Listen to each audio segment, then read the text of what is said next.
핵심의 문제는 뭐냐면 어렸을 때 아토피가 오랫동안 유지됐을 때 그리고 알레르기 감정이 많이 됐을 때 아토피는 점점점 재발률이 더 높다고 보시면 돼요. 그래서 성인이 되면 아토피가 낫느냐라는 문제에 대해서는 아토피를 빨리 없애고 나서 유지되는 게 가장 핵심이라고 보시면 될 것 같습니다.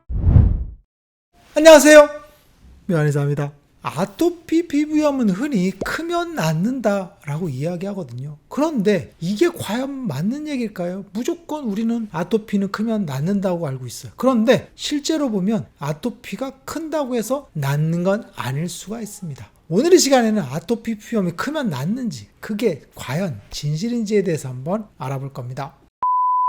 어릴 적 아토피 피부염 있는 경우가 굉장히 많죠. 그런데 성인이 되면 아토피가 사라졌다고 하는 경우가 굉장히 많습니다. 어렸을 때 아토피가 있었는데 크면서 아토피가 사라졌어요. 실제로 통계적으로 보면 초등학교 고학년이 되면 아토피 피부염은 줄어든다고 나옵니다. 보통 굉장히 많은 빈도에서 준다고 하거든요. 그런데 아토피 피부염이 줄어든다는 건 사실은 세 가지 의미가 있어요. 첫 번째는 아토피가 진짜 낫는 것일 수가 있어요. 그런데 낫는다는 의미가 갖는 게 다른 의미일 수 있거든요. 아토피가 새로운 아토피로 변형된다는 얘기죠. 이게 바로 아토피 행진이라고 하거든요. 아토피 피부염으로 처음에 발생한 아토피가 알레르기 감작으로 인해서 아토피로 쭉 지속되는 경우가 있고, 그리고 천식으로 진행되는 경우가 있죠. 그리고 알레르기 비염으로 진행되는 경우가 있습니다. 이 아토피 피부염, 천식, 알레르기 비염은 다 아토피 행진, 아토피 한 부류로 보거든요. 즉 알레르기 질환이라고 보시면 돼요. 그래서 알레르기와 아토피는 같은 얘기라고 했죠. 그러면 아토피 비염은 사라진 건 맞죠?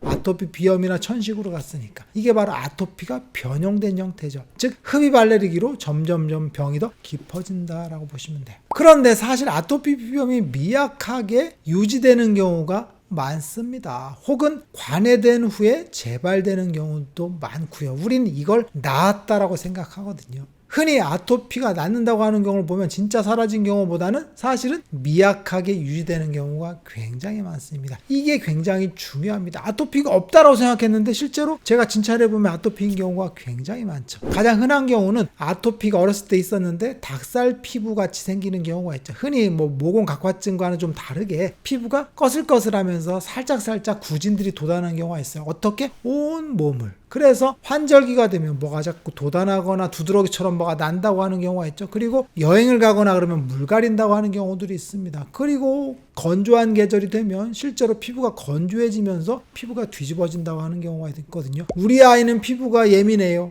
이 얘기는 사실은 아토피다라는 얘기죠. 즉 닭살, 환절기 때 피부 뒤집어짐, 피부에 좁쌀같이 나는 것들, 그리고 피부가 자꾸 가끔 뒤집어지는 건 아토피가 안 낫는 상태죠. 그런데 옛날에 심했을 때에 비해서는 줄어든 건 맞죠. 즉 아토피가 미약하게 남아있는 경우가 굉장히 많습니다. 그리고 세 번째는 아토피 피부염이 어렸을 때 있었는데 이게 관해된다고 하거든요. 아토피 증상이 사라져서 거의 없는 상태, 완전히 없는 상태를 관해라고 합니다. 관해됐다가 다시 재발하는 경우들도 굉장히 많죠. 중고등학교 시절에 피곤하거나 수업 후에 편의점에 가서 과자 같은 걸 많이 먹거나 이런 경우, 아니면 사춘기에서 성장기로 진행될 때 피부 면역계가 변형이 돼서 아토피가 다시 재발되는 경우가 굉장히 많습니다. 어렸을 때 아토피가 있었는데 중고등학교 때 흔하게 재발돼서 오시거든요. 그럴 때는 보통 수험생들이 많이 그렇습니다. 이게 왜 그러냐면 아토피 알레르기 인자가 일정 정도 있는데 그게 유지된 상태에서 발현이 안 되는 거죠. 그러다가 뭔가 다른 요인에 의해서 아토피가 빵 하고 터지는 거죠. 과도한 스트레스, 면역 교란 요인들, 아니면 염증 유발 음식을 계속 먹는다든지, 편의점에서 그 라면 같은 거 사 먹는 것들이죠. 아니면 과자 같은 걸 먹는 것, 아니면 원발성 습진이 생긴 거죠. 뭔가 화장품을 발랐다든지 햇빛에 타서 일광화상을 입었다든지 이렇게 있는 상태에서 피부에 습진이 생깁니다. 그러면 잠자던 아토피를 깨우는 거죠. 즉 면역계에 의해서 깨우던, 몸의 피로에 의해서 깨우던 아토피가 다시 살아나는 경우들이 굉장히 많습니다. 그러면 아토피 피부염은 왜 이렇게 낫는 듯 하다가 다시 재발하고 혹은 미약하게 유지되는 걸까? 이건 아토피가 어떻게 만들어지는지 그 과정을 알면 됩니다. 그래서 제가 아토피는 만들어진다라고 했죠. 만들어지는 병입니다. 신생아습진 단계에서 아토피 피부염이 발생을 하는 게 아니라 신생아습진, 영아습진 단계에서 피부에 열린 상처가 벌어지죠. 이때 알레르기가 들어온다 그랬죠. 가장 첫 번째는 음식물 알레르기가 들어온다 그랬죠. 이걸 바로 감작이라고 했죠. 감작 단계에서 아토피가 만들어지는 겁니다.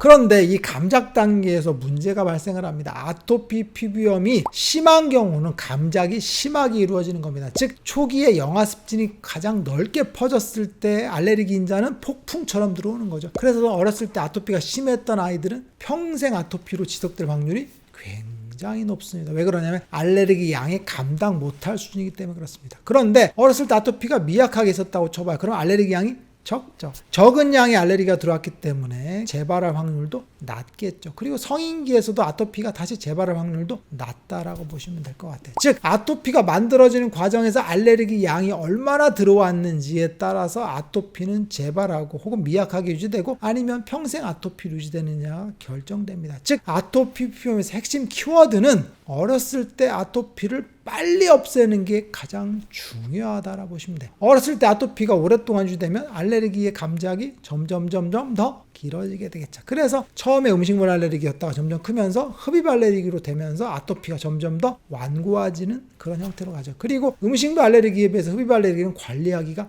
더 어렵죠. 그래서 완고한 아토피로 진행되기 때문에 어렸을 때 아토피가 심했다면 반드시 빨리 없애는 게 중요합니다. 하루라도 빨리 증상을 없애는 게 아토피의 재발률을 줄이는 거죠. 그러면 아토피 피부염은 성인이 돼서 크면 낫느냐라는 문제에 대해서 고민해 보셔야 돼. 세 가지 문제가 있죠. 아토피 피부염이 미약하게 유지되는 경우가 있고, 그리고 아토피가 나았다가 중고등학교 시절 혹은 성인기에 다시 재발되는 경우가 있죠. 그리고 불행한 건 세 번째 경우인데 아토피가 계속적으로 유지되는 경우죠. 그래서 평생 아토피로 고생되는 경우라고 보시면 될 것 같아요. 거기서 핵심의 문제는 뭐냐면 어렸을 때 아토피가 오랫동안 유지됐을 때 그리고 알레르기 감작이 많이 됐을 때 아토피는 점점점 재발률이 더 높다라고 보시면 돼요. 그래서 성인이 되면 아토피가 낫느냐라는 문제에 대해서는 아토피를 빨리 없애고 나서 유지되는 게 가장 핵심이다라고 보시면 될 것 같습니다. 오늘 시간에는 아토피 피부염이 성인이 되면 낫느냐에 대해서 한번 알아봤어요. 아토피가 돼서 성인이 되면 자연적으로 낫는다고 해서 아무런 치료도 없이 그냥 관리만 해주거나 시간이 지나길 바란다고 한다면 아토피가 유지될 가능성이 굉장히 높다는 걸 꼭 기억하시기 바라겠습니다. 묘한의사에게 궁금한 것 있으면 댓글 남겨주세요. 영상을 통해서 답변하겠습니다. 빠잉!